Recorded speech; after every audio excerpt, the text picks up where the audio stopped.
buenos días a todos y todas. Hoy por tercera ocasión voy a hablar y por última voy a hablar del debatido tema de Malaquía. Pero no le voy a hablar de Malaquía 3:10. Recuérdense que todo texto tiene un contexto. Y no se puede leer como hacen la mayoría de los maestros y predicadores de la época, que solamente se enfocan en un solo versículo. Porque hay que ver el desarrollo de la historia, por qué se refiere un verso y a qué. Lo primero es que Malaquías es un libro del profeta Malaquías que solamente contiene 4 capítulos, 4 nada más. Por eso yo lo invito a cualquiera de ustedes que lo lea, para que vea que lo que yo le estoy hablando en base a la Biblia. Esta cuestión del diezmo, del alfolí, que es un almacén, el alfolí es un almacén de grano, un almacén para guardar, para provisiones. Esto en esa época, el mismo Dios, acuérdense que Jesús todavía no estaba, el mismo Dios a través de Malaquía expresó su descontento contra el pueblo de Israel, que estaba en pecado y en desobediencia en esos días. Y Malaquía se trata de una conversación que tiene Dios con un descontento contra los sacerdotes, con lo que conocemos hoy como pastores.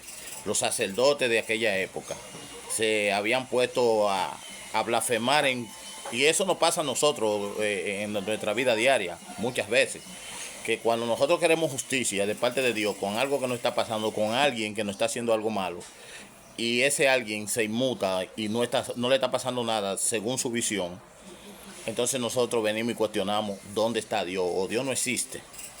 Esto le pasaba a estos sacerdotes, o muchas veces también nos pasa cuando nosotros decimos, para mí que el Dios está con la gente mala, porque a la gente mala no le pasa nada. Los sacerdotes también estaban cuestionando, ¿acaso Dios será un Dios de soberbio? Entonces por eso Dios estaba incómodo con los sacerdotes y decía que lo que tenían que enfocarse, y le mandó al pueblo que se enfocaran en que tenían que llevar diezmo al alfolí, para que los profetas que estaban en esa época trabajando, y los levitas que estaban trabajando en los utensilios de Dios, tuvieran sustento, porque estaban ocupados en una ordenanza de Dios. Recordemos que en esa época Dios hablaba de una manera casi directa con el pueblo a través de profetas. Y esto es lo que estaba rigiendo Dios en ese momento. Ni siquiera habla del 10%. Léanlo en Malaquía del 1 al 4, por donde ustedes quieran. Lean la historia completa. Y en menos de 7 minutos ustedes van a leer. Si ustedes de lectura rápida, quizá en 4 minutos, leen los 4 capítulos. Que se trata de esta situación. Ni siquiera habla del 10% de llevar las ofrendas al alfolí. Ahora, sí se sobreentiende que nosotros hoy en día tenemos que cooperar con las ofrendas. ¿Para qué? Para que el evangelio siga creciendo. Señores, no somos ciegos. Si nosotros estamos en una iglesia que es de madera, que no tiene instrumentos, que usted ve que los pastores son humildes, que viven en casa humilde, es bueno usted cooperar con las ofrendas, porque aquí habla de ofrendas y diezmos. Entonces usted puede cooperar con las ofrendas. Wow, hasta muchas veces más del 10% si es su posibilidad. Pues si yo me gano 100,000 pesos y le llevo a un pastor 10, 15,000 pesos que está en necesidad, claro que eso Dios lo bendice. Porque dice Dios, le dijo a Dios al pueblo en ese momento, y probadme en esto, que le abriré la puerta de los cielos, las bendiciones de los cielos.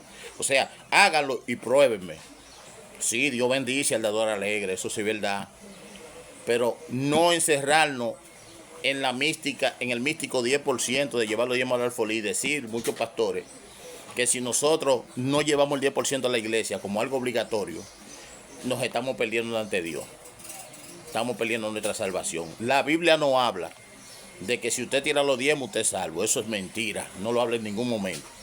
La Biblia habla que si confesares con tu boca que Jesucristo es el Señor, y que si te bautizares y te arrepintieres de los caminos malos, esta es la salvación, y de esto es que se trata. Somos peregrinos todos en la vida, y tarde o temprano nos vamos a tener que ir. Entonces, ¿cuál es la diferencia? Irte en maldad, irte haciendo las cosas negativas, o irte haciendo las cosas positivas. Yo creo que las cosas positivas son las que nos llevan a vivir una vida sencilla, andar en verdad, andar con honestidad y hacer el bien. Esto es lo que yo creo que es lo que importa en nosotros, para nosotros alcanzar una salvación. Así que no hablo más de Malaquías, lean Malaquías del 1 al 4, que solamente tiene 4 capítulos, y vuelvo y repito, el de lectura rápida lo va a leer rápido, no se va a tomar ni 4 minutos. Así que analice, porque muchos se ponen en el contexto y aún le añaden, y dice la palabra, que el que le añade a la palabra, sea llamado anatema. Y el que es anatema, Dios no lo quiere ver ni en pintura, es rechazado, como rechazó a Saúl. Como también rechazó a Esaú y puso por alto a Jacob. Lean a Malaquías del 1 al 4 y se darán cuenta cuál es la realidad, pero léanla detenidamente y estudiosamente, analizando cada cosa que a ustedes llamen la atención. Analícela desde su perspectiva y verán la claridad de esta situación. Dios le bendiga, Dios le guarde. Giovanni Peguero.